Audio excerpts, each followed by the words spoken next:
Seigneur Jésus, merci pour ta présence, Seigneur. Merci parce que tu es là au milieu de nous, que nous le ressentions ou pas. Seigneur mon Dieu, nous le croyons. Parce que tu es fidèle, parce que quand nous prenons du temps pour toi, Seigneur, tu n'es pas du genre à rater le rendez-vous, tu n'es pas du genre à nous poser un lapin, comme nous pouvons le faire bien souvent, mais toi, tu es toujours là. Dès que nous décidons de te consacrer un instant, tu es là. Seigneur, et nous te consacrons cette soirée encore. Nous mettons ce temps à part parce que nous avons soif de plus de toi. Et nous croyons que tu as des choses pour nous. Nous croyons que tu veux nous parler, Seigneur mon Dieu, et viens m'aider, Seigneur, parce que je suis qu'un homme, Seigneur mon Dieu, tellement faible, Père, mais toi, tu es parfait, alors viens m'aider à parler de ta part, Seigneur Jésus, et que tu puisses nous amener plus loin, Seigneur mon Dieu, dans la course, dans notre marche avec toi, dans notre vie chrétienne. Nous voulons que tu nous parles, que tu nous enseignes, que tu nous éclaires, que tu nous amènes à voir les choses comme toi tu les vois et pas selon nous, notre intelligence. Merci pour l'œuvre de ton esprit en nous, parce que c'est toi qui nous convainc, c'est toi qui nous transforme, et nous voulons te laisser toute la place, Seigneur, ce soir. Pour la gloire de ton nom, Jésus, viens agir en nous, Seigneur. Amen. Amen. Amen. J'espère que votre semaine se passe bien. On est dans le deuxième volet de ces 3 jours. Le thème, je le rappelle, c'est écrit devant vous, oubliant ce qui est en arrière, oubliant ce qui est derrière moi. Hier, nous avons vu le message de Matthieu, mais je fais une seule chose. Il est disponible sur YouTube si vous n'étiez pas là, que vous voulez l'écouter. Allez-y, écoutez-le. Mais je fais une seule chose. Et on a été bénis hier dans la présence de Dieu. Et moi, en tout cas, j'ai vraiment passé un bon moment où le Seigneur m'a fait du bien, où le Seigneur est venu me parler.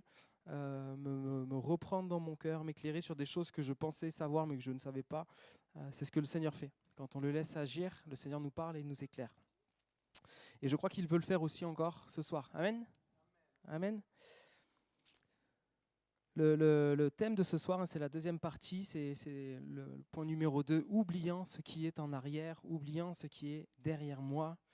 Et on va lire ensemble le texte d'où est sorti ce verset. Et on va revenir au verset 1. On va aller un petit peu plus tôt dans ce verset-là pour voir un petit peu le contexte dans lequel Paul est en train d'écrire à l'église de Philippe. Philippiens 3, à partir du verset 1er. C'est parti, on y va. Enfin, mes frères, réjouissez-vous de tout ce que le Seigneur est pour vous. On pourrait s'arrêter là et prêcher là-dessus encore plein de fois. Réjouissez-vous de tout ce que le Seigneur est pour vous. Pose-toi cette question, qu'est-ce que le Seigneur est pour moi ? Il ne m'en coûte pas de me répéter en vous écrivant, et pour vous, cela ne peut que contribuer à votre sécurité. On a un stagiaire aux vidéos, donc c'est un peu plus long. Prenez garde aux mauvais ouvriers, à ces hommes ignobles qui vous poussent à mutiler votre corps. En réalité, c'est nous qui sommes circoncis de la vraie circoncision, puisque nous rendons notre culte à Dieu par son esprit et que nous mettons toute notre fierté en Jésus-Christ, au lieu de placer notre confiance dans ce que l'homme produit par lui-même. Et pourtant, je pourrais moi aussi placer ma confiance dans ce qui vient de l'homme. Si quelqu'un croit pouvoir se confier en ce qui vient de l'homme, je le puis bien davantage. J'ai été circoncis le 8e jour. Je suis israélite de naissance, de la tribu de Benjamin, de pur sang hébreu. Pour ce qui concerne le respect de la loi, je faisais partie des pharisiens. Quant à mon zèle, il m'a conduit à persécuter l'Église. Face aux exigences de la loi, j'étais sans reproche. Toutes ces choses constituaient à mes yeux un gain, mais à cause du Christ, je les considère désormais comme une perte. Je vais même plus loin. Tout ce en quoi je pourrais me confier, je le considère comme une perte à cause de ce bien suprême, la connaissance de Jésus-Christ, mon Seigneur. À cause de lui, un tout petit peu plus vite. À cause de lui, j'ai accepté de perdre tout cela. Oui, je le considère comme bon à être mis au rébut afin de gagner le Christ. Mon désir est d'être trouvé en lui. Non pas avec une justice que j'aurais moi-même acquise en obéissant à la loi, mais avec la justice qui vient de la foi en Christ et que Dieu accorde à ceux qui croient. C'est ainsi que je pourrais connaître le Christ, c'est-à-dire expérimenter la puissance de sa résurrection et avoir part à ses souffrances en devenant semblable à lui jusque dans sa mort, afin de parvenir, quoi qu'il arrive, à la résurrection des morts, d'entre les morts. Non, certes, je ne suis pas encore parvenu au but, je n'ai pas atteint la perfection, mais je continue à courir pour tâcher de saisir le prix, car Jésus-Christ s'est saisi de moi. Non, frère, pour moi, je n'estime pas avoir saisi le prix, mais je fais une seule chose, oubliant ce qui est en arrière et tendant de toute mon énergie vers ce qui est devant moi. Je poursuis ma course vers le but pour remporter le prix attaché à l'appel que Dieu nous a adressé du haut du ciel, dans l'union avec Jésus-Christ. Amen. Amen. Ça va, vous êtes là ? Ouais, ne dormez pas. Il faut rester encore réveillé quelques minutes du moins pour vivre cette soirée jusqu'au bout. Amen, j'aime beaucoup ce texte. J'aime la lettre de Paul aux Philippiens. Je vous encourage vraiment à la lire, à la relire, à la méditer. Oubliant ce qui est en arrière. Oubliant ce qui est en arrière, je cours, je poursuis ma course pour saisir le prix. Paul souvent fait une image, souvent il utilise le parallèle entre le sport, les Jeux Olympiques, toutes ces choses qu'il y avait à l'époque quand il était apôtre, quand il était en prison. C'était des choses qu'il voyait, qu'il connaissait. Il utilise souvent cette image pour nous parler. Et là, il parle de la course qui avait lieu dans des stades, dans des arènes à l'époque. Et la vie chrétienne est une course. La vie chrétienne est une course, je ne l'invente pas, c'est Paul qui le dit. Donc, la vie chrétienne est une course et c'est une course en 3D, c'est une course en 3 dimensions. Il y a la première chose, c'est ce qui est derrière moi. Il y a aussi ce que je suis aujourd'hui et ce vers quoi je dois courir.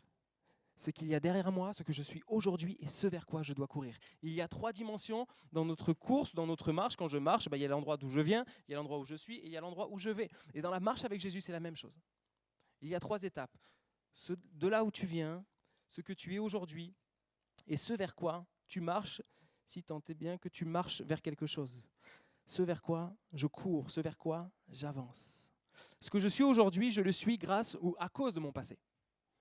Dans mon identité, dans mon caractère, dans ma personnalité, je suis ce que je suis aujourd'hui grâce ou à cause, selon de quoi est fait ton passé, je le suis grâce ou à cause de mon passé. Vous êtes d'accord avec moi ? J'ai grandi en étant un garçon, un ado très introverti, très mal dans ma peau, à cause de tout ce que j'ai pu vivre, toutes les souffrances que j'ai pu connaître quand j'étais plus petit. Ça a formaté, entre guillemets, ma personnalité. Mais ce que je suis aussi aujourd'hui, je le dois grâce à la grâce de Dieu qui m'a transformé, libéré, restauré, guéri. Ce que je suis aujourd'hui, je le dois à mon passé. Et dans notre sac de notre vie, de notre petit sac de notre vie chrétienne, le sac de notre passé, nous pouvons y trouver 2 choses, des échecs et des réussites. Dans notre passé, à chacun de nous ici, dans notre sac, dans notre baluchon du passé, de là où nous venons, nous y trouvons des échecs et des réussites.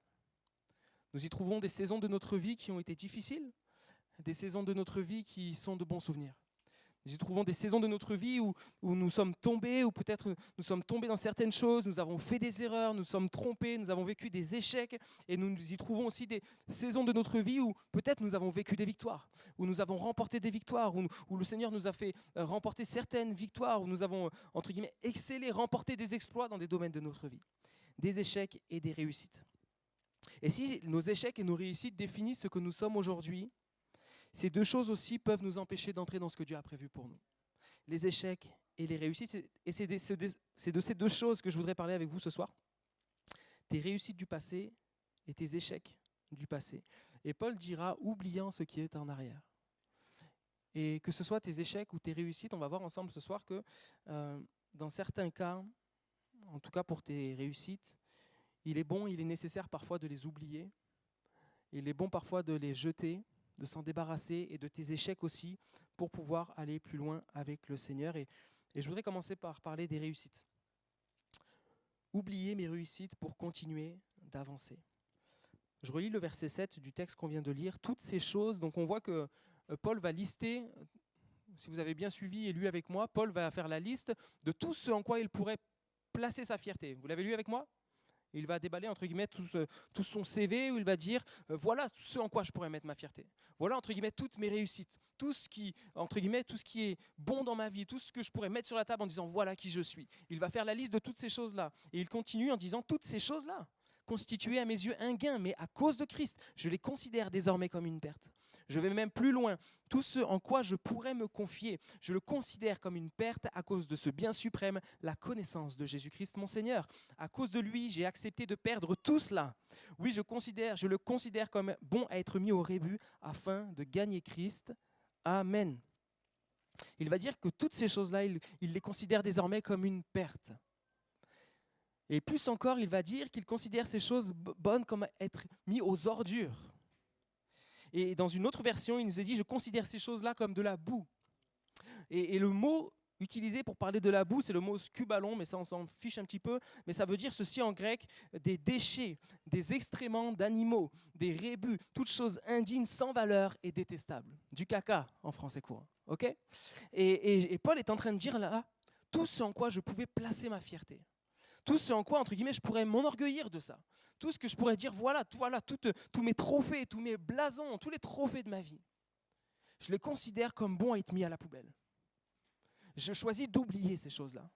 Je choisis de ne plus les considérer, oubliant ce qui est en arrière. Et ma question, c'est, parce que ça peut paraître un peu étrange ce que je dis, pourquoi il serait nécessaire d'oublier mes réussites du passé? Comment nos réussites du passé peuvent nous empêcher d'avancer avec Dieu et pourquoi devrions-nous les oublier? On connaît tous l'histoire du lièvre et de la tortue. Oui? On a tous grandi en France, je crois. On connaît tous cette histoire où le lièvre va défier la tortue dans une course, mais le lièvre, si convaincu, si sûr de lui, se confiant dans ses nombreuses victoires, dans sa grande vitesse réputée, il ne va même pas considérer cette course-là comme importante. Il va prendre cette course à la légère et on connaît la fin de l'histoire, il va perdre. On connaît cette histoire-là? Ok. Le lièvre et la tortue. Le lièvre va se confier dans ses réussites. Le lièvre va mettre sa confiance dans ses trophées, dans ses réussites du passé. Et je vous raconte une autre histoire bien plus contemporaine. C'est l'histoire de Mike Tyson contre Buster Douglas en 1990. Je vous lis ce qui est juste écrit là. Écoutez bien, Mike Tyson était considéré comme l'un des plus grands boxeurs de tous les temps, invaincu et dominateur absolu dans la catégorie des poids lourds. Son style agressif et ses KO rapides faisaient de lui une figure redoutée. En 1990, il affronte Buster Douglas, un adversaire largement sous-estimé. Tyson, réputé pour sa puissance et son invincibilité, semble avoir pris ce combat à la légère. Ne se préparant pas aussi rigoureusement que d'habitude, Douglas, lui, avait une motivation immense et était bien préparé. Contre toute attente, Douglas met Tyson KO, ce qui est considéré comme l'un des plus grands retournements de situation dans l'histoire de la boxe. On voit ici que cet homme-là que vous connaissez, Mike Tyson, était tellement sûr de lui, tellement confiant de ses trophées, des trophées de sa vie, des réussites de son passé, qu'il va y avoir un combat devant lui qu'il ne va pas considérer. Il va le sous-estimer, il ne va même pas s'y préparer. Il y a quand même un orgueil assez surdimensionné ici, parce qu'il a tellement eu d'exploits dans le passé, que ce petit combat pour lui, ce n'est pas grand-chose. Alors que se confiant sur ses réussites, il va se présenter et au bout du 10e round, il va se retrouver par terre, un KO. Allez voir la vidéo sur Internet. Au bout du 10e, il est par terre. Et ici, on voit que cet homme-là, tellement sûr de lui, de ses réussites du passé, il va perdre à la fin. Et je voudrais lire un texte avec vous dans 1 Corinthiens 9, verset 24. C'est Paul aussi qui parle. Et il utilise encore l'image de la course. Ne savez-vous pas que sur un stade, tous les concurrents courent pour gagner et cependant un seul remporte le prix? Courez comme lui de manière à gagner. Tous les athlètes s'imposent une discipline sévère dans tous les domaines pour recevoir une couronne qui pourtant sera bien vite fanée, alors que nous aspirons à une couronne qui ne se flétrira jamais. C'est pourquoi si je cours, ce n'est pas à l'aveuglette, et si je m'exerce à la boxe, ce n'est pas en donnant des coups en l'air. Je traite durement mon corps et je le maîtrise sévèrement. Lisez ça. De peur qu'après avoir proclamé la bonne nouvelle aux autres, je me retrouve moi-même disqualifié. Ici, Paul parle ici d'être disqualifié. Après avoir prêché la bonne nouvelle, il traite durement son corps. Il ne prend pas ses exploits du passé comme des acquis. Mais il veille sur sa manière de vivre. Il veille sur chaque jour, chaque combat qui se présente à lui. Il ne se repose pas sur ses victoires, il ne se repose pas sur ses trophées. Mais il se repose chaque jour sur la personne de Jésus. Voilà pourquoi il est nécessaire, je le crois, en tout cas moi pour ma vie, c'est ce que le Seigneur me dit, de ne pas me reposer sur mes acquis, de ne pas me reposer sur mes réussites. Mais dans ma course, le Seigneur me demande par rapport à mes exploits et mes trophées du passé, de les oublier et de me confronter à chaque combat comme si c'était le premier. Vous savez, je me souviens la première fois que j'ai fait chanter un dimanche à l'église, j'ai pleuré. Dans un petit bureau là-bas derrière, j'ai pleuré tellement j'avais peur. J'ai pleuré tellement j'étais stressé. Et je peux vous assurer que je priais tout ce que je pouvais, tellement je n'avais aucune confiance en moi. Et pourtant, il n'y a pas si longtemps que ça, et je vous l'avais déjà partagé, il m'arrivait de même plus prier, de même plus chercher Dieu pour le faire chanter. Pourquoi? Parce que j'avais acquis une certaine expérience, en tout cas c'est ce que je pensais, suffisamment pour ne plus avoir besoin de prier. Et le Seigneur m'a repris et je bénis Dieu pour sa réprimande, parce que c'était pour ma sécurité qu'il m'a repris. Et m'appuyant sur mes exploits, mes trophées, je ne priais même plus, je ne m'appuyais plus sur Jésus, mais je m'appuyais sur moi-même. La Bible dit que celui qui est debout prenne garde de ne pas tomber. Et peut-être que tu marches avec Dieu depuis certains temps, et à une époque tu étais en feu. Mais qu'est-ce qu'il en est aujourd'hui? Peut-être qu'à une époque, peut-être qu'un jour, tu es revenu d'un camp ou d'autres choses et tu étais en feu, tu étais bouillant, tu avais vécu des choses avec Dieu. Mais qu'est-ce qu'il en est aujourd'hui? Est-ce que ce feu que tu avais avant, il est toujours là? Ou est-ce que ta vie est un musée? Est-ce que ta vie chrétienne est un musée où tu as de magnifiques trophées? Mais tu peux dire, à une époque. Vous savez, des fois, on entend des gens qui disent ça. Des fois, j'entends des chrétiens d'un certain âge qui disent « Ah, moi, à une époque, punaise, le Seigneur m'avait utilisé pour guérir quelqu'un. À une époque, je prêchais dans la rue, des gens se convertissaient à une époque. Ok, c'est bien, mais aujourd'hui, qu'est-ce que tu vis? Aujourd'hui, qu'est-ce que je vis? Il est bon parfois d'oublier nos exploits, d'oublier nos trophées, d'oublier nos victoires du passé et de ne pas nous appuyer dessus. Et de dire « Seigneur, aujourd'hui, je ne veux pas considérer ma vie, je ne veux pas dire que j'ai de l'expérience. Je ne veux pas dire, Seigneur, ouais, j'ai déjà vécu ça, c'était super. Non, Seigneur, aujourd'hui, où est-ce que j'en suis? Dans mon passé, j'ai vécu ça. Dans mon passé, je pourrais me glorifier de plein de choses, Seigneur, mais aujourd'hui, si je regarde ma vie et si je suis honnête avec moi-même, je veux revenir à la base. Toutes ces choses-là, je le considère comme bon être mis à la poubelle, Seigneur. Je veux faire chanter comme si c'était la première fois. Seigneur, je veux venir à l'église comme ce premier jour où tu m'as touché, où tu as bouleversé mon cœur. Seigneur, mon Dieu, je veux lire ta parole comme à l'époque où mon cœur brûlait à chaque verset que je lisais. Qu'en est-il aujourd'hui? Oubliant ce qui est en arrière, Seigneur, je veux revenir à ce qui mettait le feu dans mon cœur. Et si tu dois juste retenir cette phrase, ta vie chrétienne ne doit pas être un musée de trophées. Mais tu dois vraiment expérimenter et te présenter chaque jour comme si c'était le premier combat. Je crois que si Mike Tyson, en 1990, s'était présenté devant cet homme comme si c'était son premier combat, peut-être qu'il aurait gagné. Mais parce qu'il s'est appuyé sur ses réussites du passé, il a été vaincu. Oublier mes réussites pour continuer d'avancer. Je vais avancer et je laisse le Saint-Esprit peut-être appuyer sur ton cœur, sur certains domaines de ta vie ou peut-être certaines réussites, certains acquis, tu t'es appuyé dessus et le Seigneur t'invite à les mettre de côté pour continuer à avancer et à vivre de nouvelles expériences. Parce que des fois, on est tellement attaché à nos réussites du passé qu'on ne rentre pas dans des nouvelles, des choses peut-être plus grandes que Dieu voudrait qu'on vive. Mais peut-être que si tu choisis d'un peu d'abandonner ça, d'être humble, le Seigneur va te faire rentrer dans de plus grandes choses encore. Amen. Vous dites pas amen, alors je le dis pour moi-même, pour m'encourager. Mon deuxième point est celui-ci. Oubliez mes échecs pour continuer d'avancer. Hébreux 12, versets 1 à 2. Hébreux 12, versets 1 à 2. C'est pourquoi nous aussi, qui sommes entourés d'une telle foule de témoins, débarrassons-nous de tout fardeau et du péché qui nous cerne, qui nous enveloppe si facilement de tous côtés et courons avec endurance l'épreuve qui nous est proposée.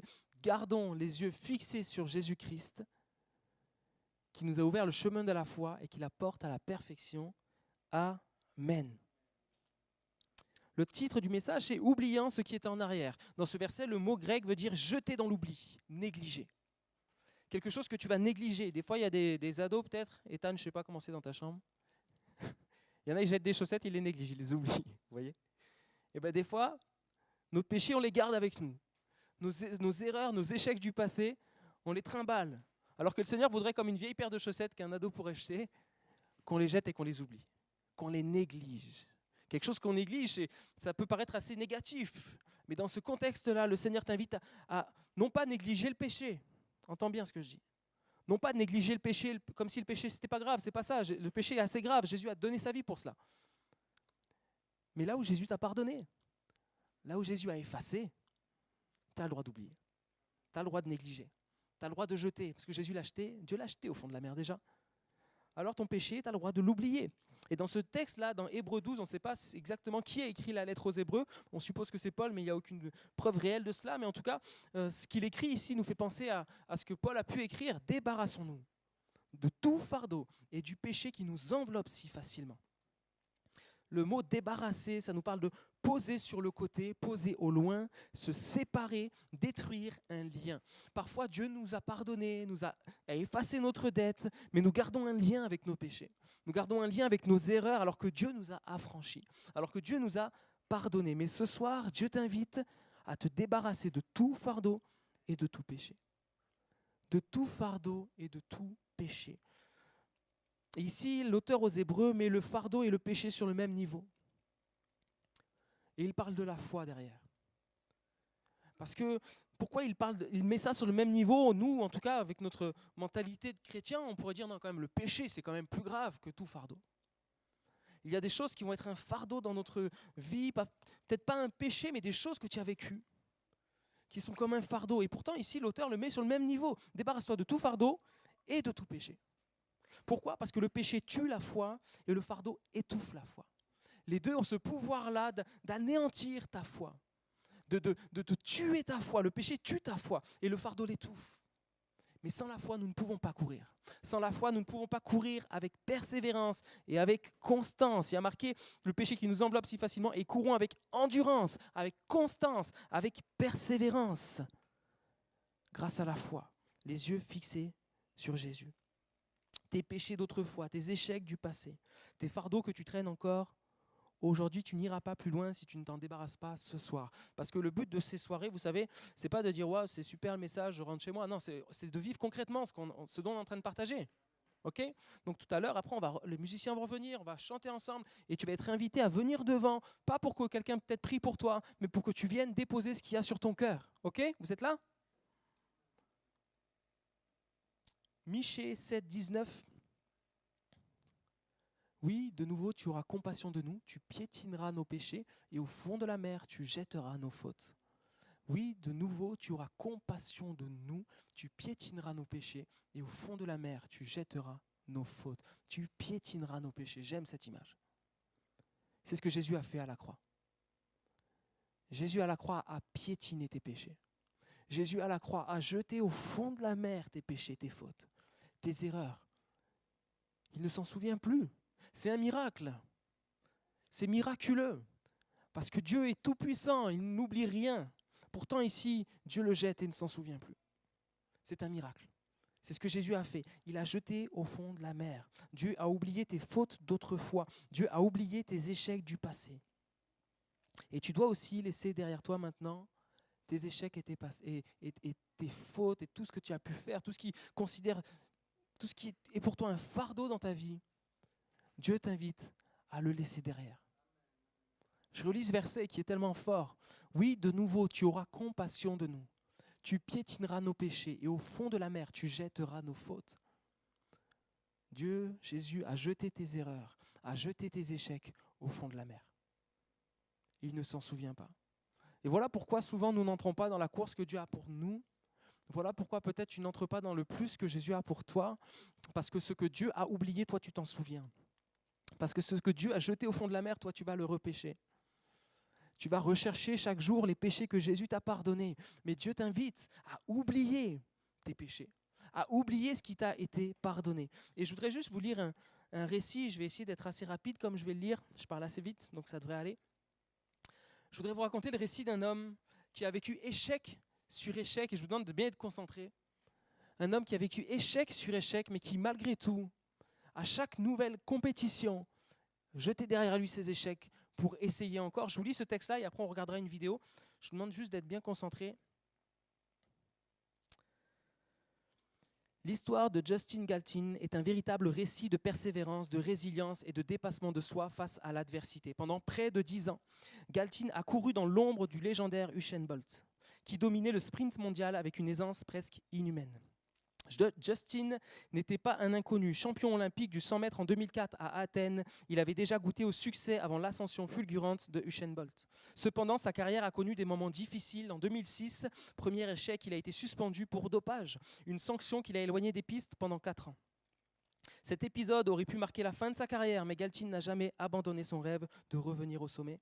À son retour en 2010, le paysage du sprint avait changé. Usain Bolt avait explosé sur la scène mondiale, réécrivant les livres des records et devenant une légende vivante. Gatlin, bien qu'expérimenté, devait maintenant affronter le plus grand sprinter de tous les temps. Durant les années qui ont suivi, il a souvent été battu par Usain Bolt dans les grandes compétitions, notamment aux Jeux Olympiques en 2012 à Londres et aux Championnats du monde en 2013 et en 2015. Malgré ses performances impressionnantes, Gatlin restait toujours dans l'ombre de l'homme le plus rapide du monde. Course après course, Gatlin voyait Usain Bolt franchir la ligne d'arrivée avant lui. En 2015, lors des championnats du monde de Pékin, Gatlin avait été en tête pendant la majeure partie de la course, mais Bolt, avec sa fameuse accélération en fin de course, l'avait encore devancé d'un rien. Ces échecs auraient pu décourager n'importe quel athlète, surtout à l'âge de Gatlin, qui approchait la fin de sa carrière. Pendant toutes ces années, Gatlin n'a jamais cessé de s'entraîner, de se battre et d'y croire. Il faisait face à une opposition féroce, non seulement de la part de ses rivaux sur la piste, mais aussi du public qu'il avait souvent critiqué en raison de ses échecs du passé liés au dopage. Mais malgré ces obstacles, Galtine continuait à courir, de se relever après chaque défaite sans jamais abandonner. Puis vient 2017, à 35 ans. Galtine est considéré comme le vétéran des sprinteurs. Au championnat du monde de Londres, Usain Bolt s'aligne pour sa dernière grande compétition avant de prendre sa retraite. Usain Bolt a perdu. La foule s'attend de Bolt qu'il termine en apothéose, qu'il remporte une nouvelle victoire éclatante. Mais cette fois, Galtine est prêt. Il court sans se lasser, impressionné par la pression et par les attentes des spectateurs. Malgré un départ lent, il termine fort et dépasse Bolt sur la ligne d'arrivée. Le stade est stupéfait. Galtine a battu Usain Bolt. En ce moment, après tant d'années d'échecs et de lutte contre le meilleur sprinter de l'histoire, Justin Galtine goûte enfin à la victoire. Il s'agenouille, les larmes aux yeux, ému non seulement par cette victoire, mais par le long chemin parcouru pour en arriver là. La victoire de Galtine à Londres est bien plus qu'une simple course gagnée, c'est l'aboutissement d'années de travail acharné, de persistance malgré les échecs et de la volonté de ne jamais abandonner. Galtine a montré que même après de nombreuses défaites, il est possible de se relever et de réussir, à condition de ne pas laisser les échecs du passé de définir l'avenir. Il a oublié ses échecs, a continué à courir et au bout du compte, il a été récompensé par la victoire. On peut mettre la vidéo, je vais demander à Loane si tu peux revenir, s'il te plaît, au piano. Incroyable cette histoire. Un coureur qui a vécu échec sur échec pendant 10 ans. Et qui de nous, peut-être, aurait abandonné déjà? Quand il a vécu cet échec après le dopage, alors qu'il avait fait une erreur, et on a tous fait des erreurs ici, il aurait pu arrêter, mais il s'est relevé, laissant ses échecs derrière lui et choisissant de se battre encore. Et on va voir que derrière, à la clé, il y avait une victoire 10 ans plus tard. Et je ne sais pas où tu en es, je ne sais pas peut-être qu'est-ce que tu traînes, quel échec peut-être font ce que tu es aujourd'hui. Mais Dieu t'invite dans sa grâce, Jésus t'invite ce soir à laisser les échecs derrière toi. Parce que Dieu a prévu plus pour toi. Et si tu continues à traîner tes échecs, tu continues à traîner tes fardeaux, continues à traîner tes souffrances, tu vas être bloqué pour avancer dans le plus que Dieu a prévu pour toi. Dans Hébreux 12, verset 2, on l'a lu ensemble. Gardons les yeux fixés sur Jésus, qui nous a ouvert le chemin de la foi et qui la porte à la perfection. Gardons les yeux fixés sur Jésus. On peut fermer les yeux ensemble? On est dans la présence de Dieu, on ferme les yeux, on se concentre un instant. C'est entre toi et le Seigneur.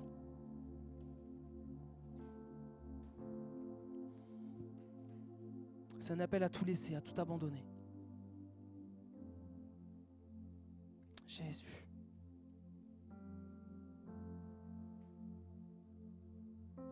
Seigneur, merci pour ta grâce, Seigneur.